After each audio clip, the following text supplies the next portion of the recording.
Okay, good evening, Delta Platoon. We are on a week 10, day 2. Today we're going to be talking about HTML, CSS, and then we'll start to dip our toes into a little bit of JavaScript. This kind of sets up tomorrow's lecture, which is about the DOM. So we'll talk about that in more detail. Sorry, not tomorrow, Thursday. No class tomorrow, next class is on Thursday. So we're going to talk about a little more detail about HTML. So like we talked about yesterday, if you think of HTML as like the structure of the building, and then CSS is everything that makes it pretty, then you can probably think of JavaScript as like, the electrical and all the subsystems that make the building function and do the things that a building is supposed to do. So let's take a look at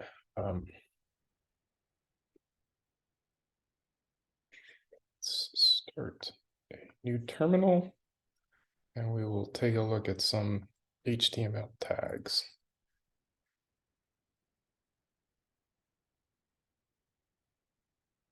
So cd into documents, code 10,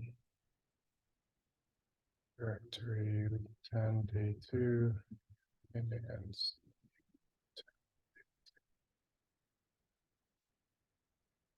Gotta not make a typo.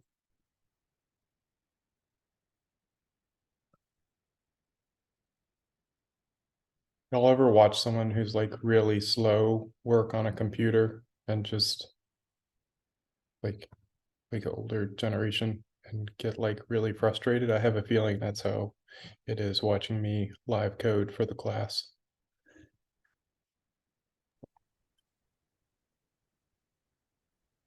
It's not too bad. IT help desk, when I worked in early stages of college, that was pretty rough. Yeah. Teaching old folks how to turn on and off the computer, not just the monitor. Okay, It's that bad.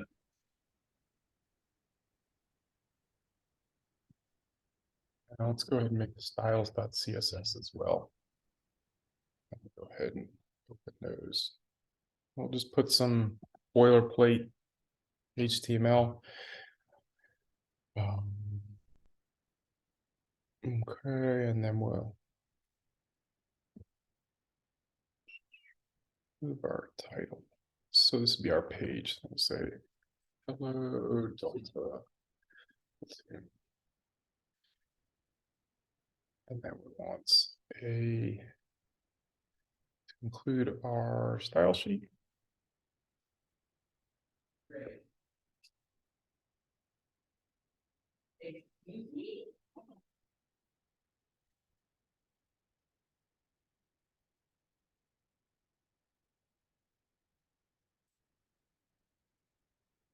So that'll give us our style sheet.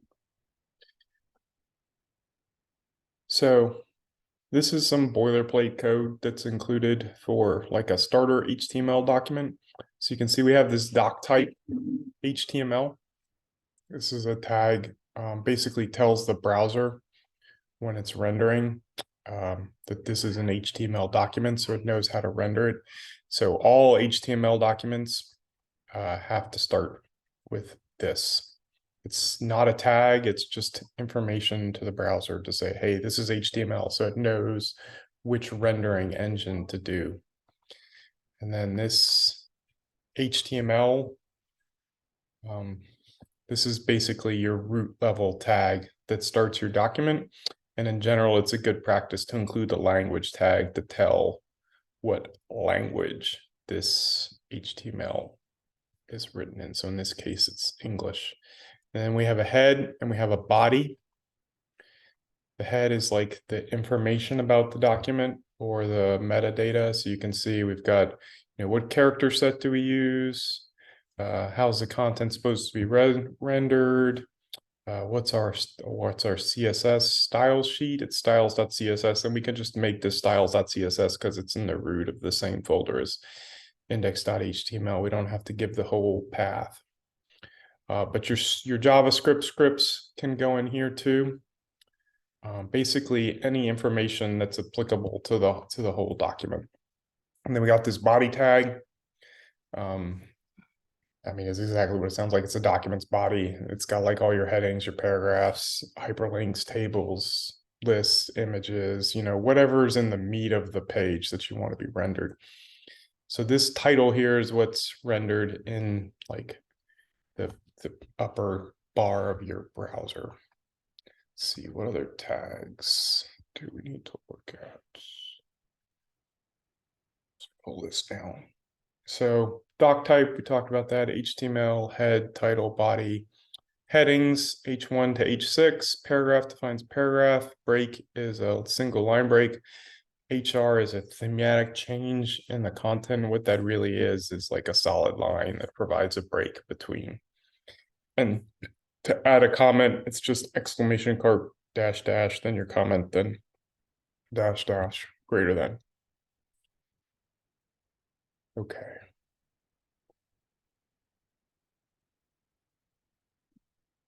So let's add some content here.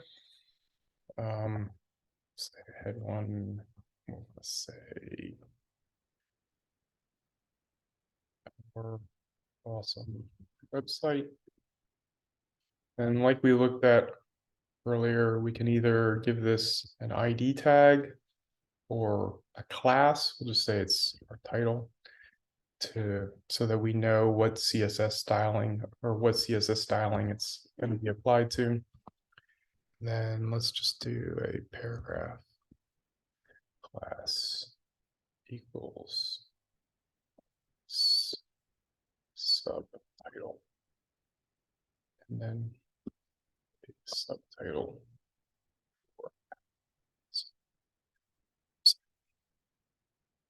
Then we can go into our styles.css and give this say font size 40 pixels, text line. You can see it automatically, like all these options. So there's a couple ways to define color. You could do it. So I think there's an implicit or an explicit conversion here to the hex codes from whatever you see. VS Code provides these fancy drop downs. So let's go with salmon. Okay, so that's the styling for our title. I want to apply some styling to our subtitle. Font size 18, and then text. Center. Okay, so save that. Let's see what this looks like in our browser.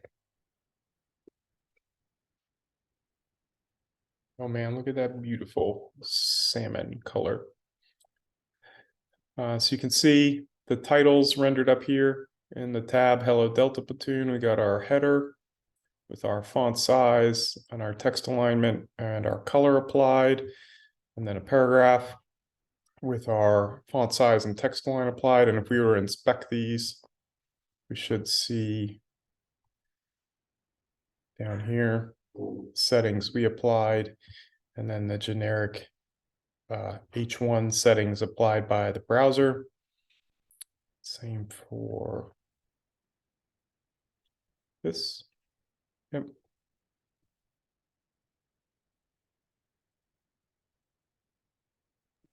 Sean, I have a question.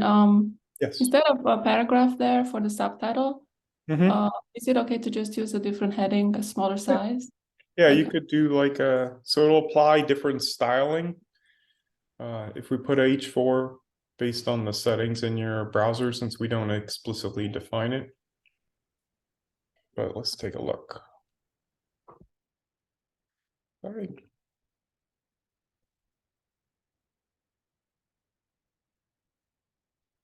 So let's refresh. And so you can see it applied some different styling. So let's inspect. So before, I think it was 18 pixels, text align center, and that was pretty much it. This one, so you can see the display is changed. And then the block start inline, the font weight is changed to bold. So if we could change this back to paragraph.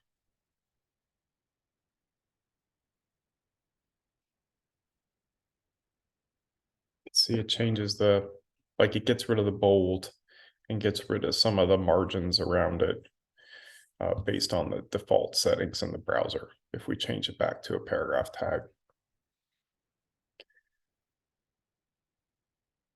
But you can always, play around with the CSS and the styles of the developer tools. Okay, so let's take a look at some wireframing. So we got this static website and we want to replicate it in HTML. But first, a good practice is to do wireframing. You can use a piece of paper. There's lots of free tools online that you can do wireframing on.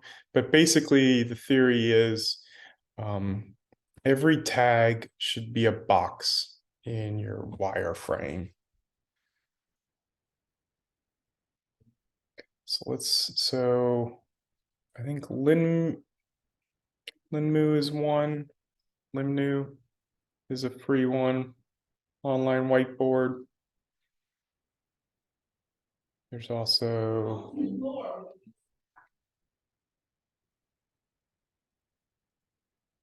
Figma. Figma is the one I've used before. Let's go ahead and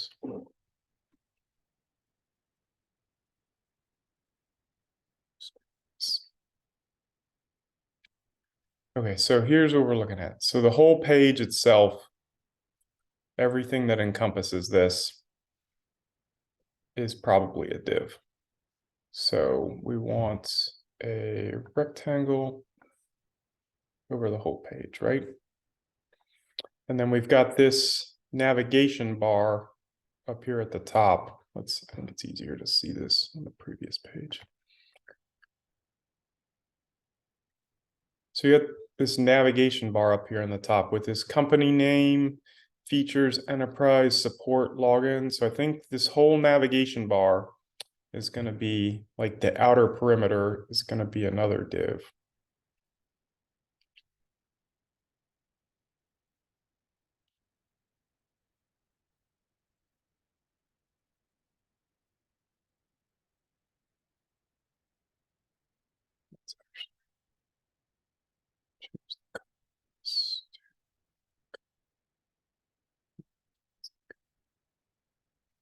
So this is the whole navigation bar for wireframing. Then this company name is probably going to be an individual element. And then, so this features enterprise support login, there's probably, all of those are probably nested in an element. There are individual elements inside that. So we need to make a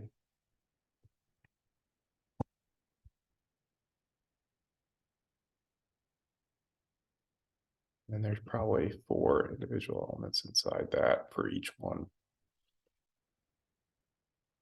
Change the color.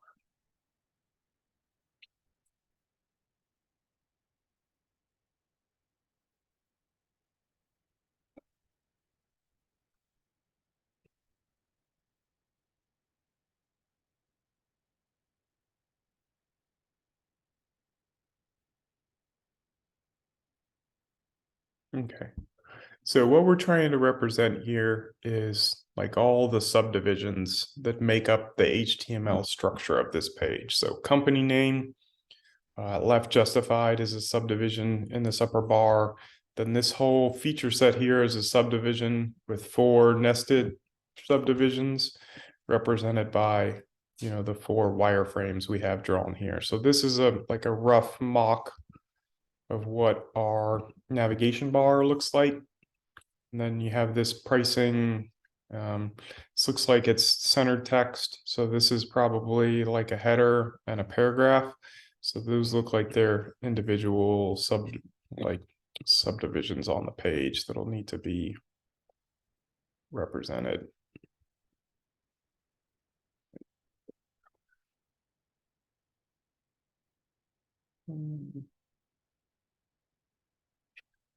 Oops.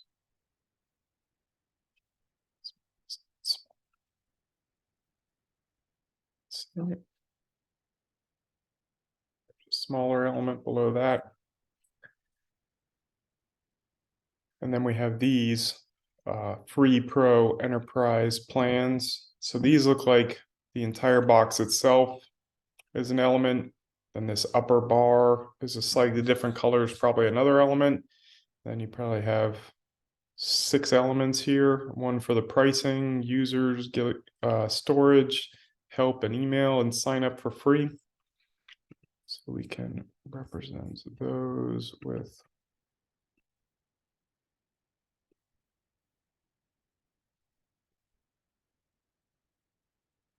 we've got this upper tier here that represents this free bar.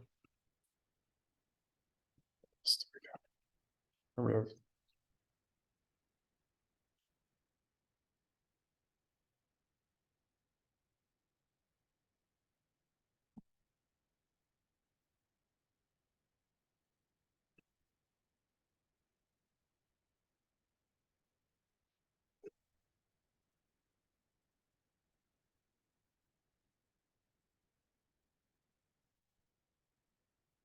those 5, so 1, 2, 3, 4, 5, and then a smaller button at the bottom.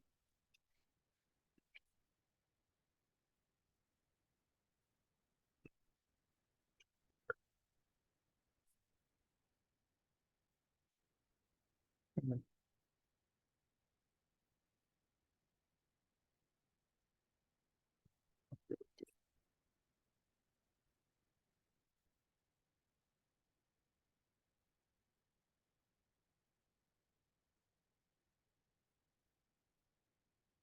sorry, my mouse is being all wonky. Can't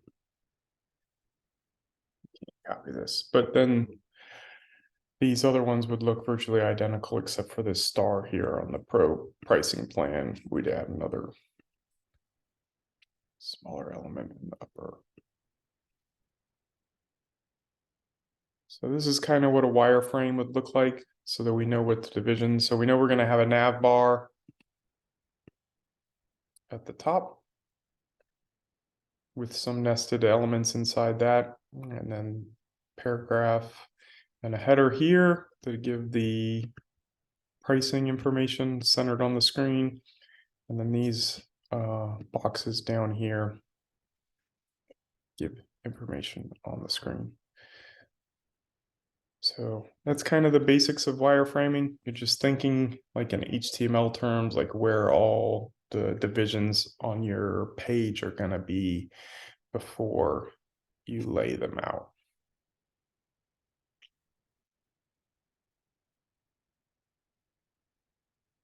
Okay,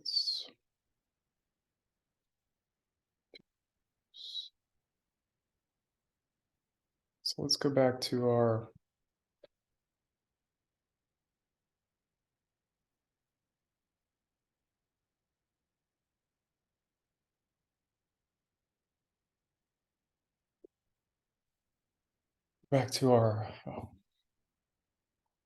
code here. Talk about using JavaScript to interact with your web page. So let's say I want to put a button on my web page.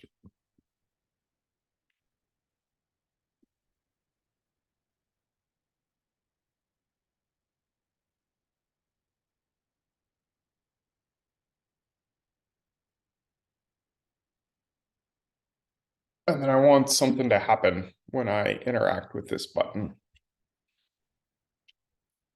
So I'm going to do that by adding a JavaScript script to my head. This can go anywhere on the page. It doesn't really matter, but the best practice is to have an async defer. So it'll do it at the end of the page loading so that the content is loaded correctly. Like if you have elements that are reliant on JavaScript and the page attempts to load them before the JavaScript is loaded, async and defer will avoid that. So it's a best practice to have this async defer in your script. So let's create map.js and put some JavaScript in there.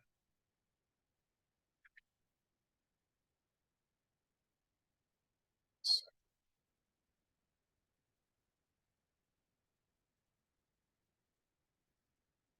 we can do that by using this document tag. So the document is referring to this document here.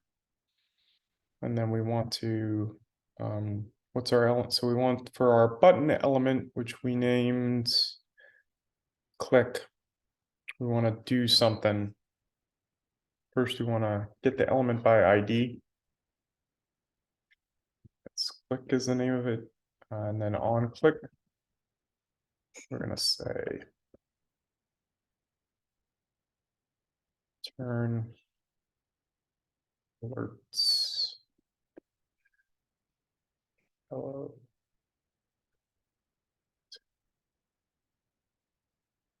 Save that. So now we got this button. Then when we click it, an alert should pop up that says hello Delta Platoon.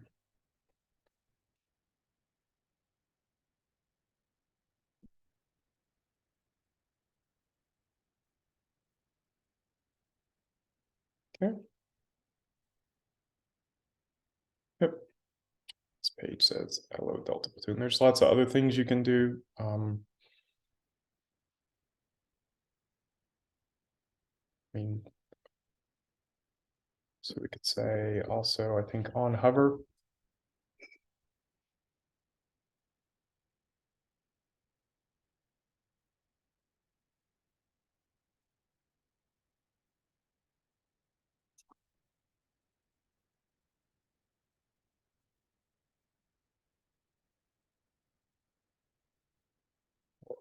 Focus.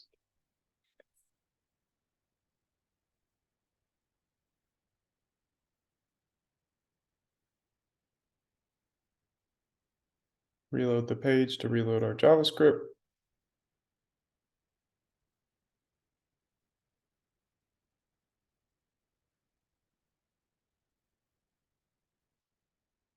I think on focus is what we want because that's on focus of the page.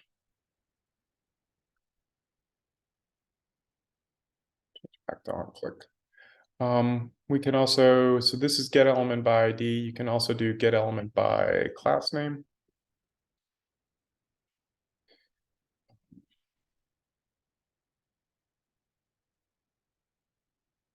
Just change this ID to a class.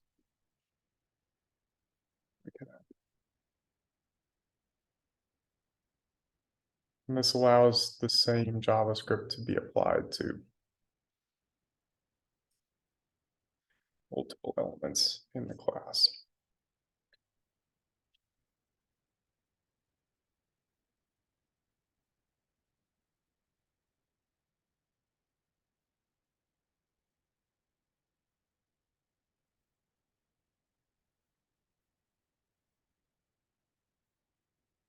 And you can see because these are inline buttons are inline, not block type elements, it doesn't give you a line break between them.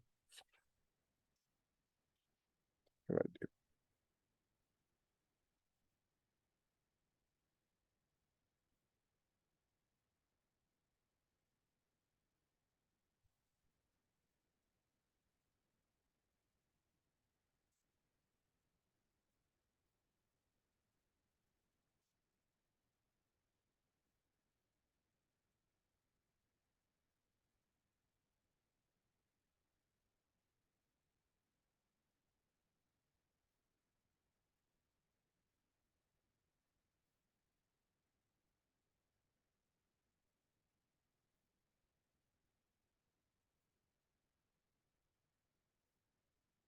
Not sure why this isn't working. My kryptonite, which is front end.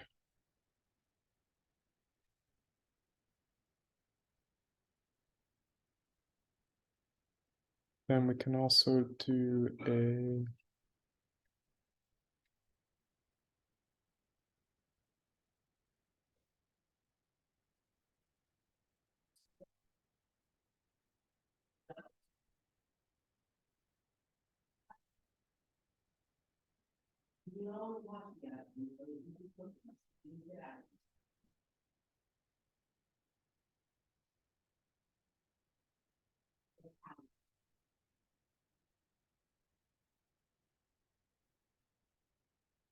Open our developer tools.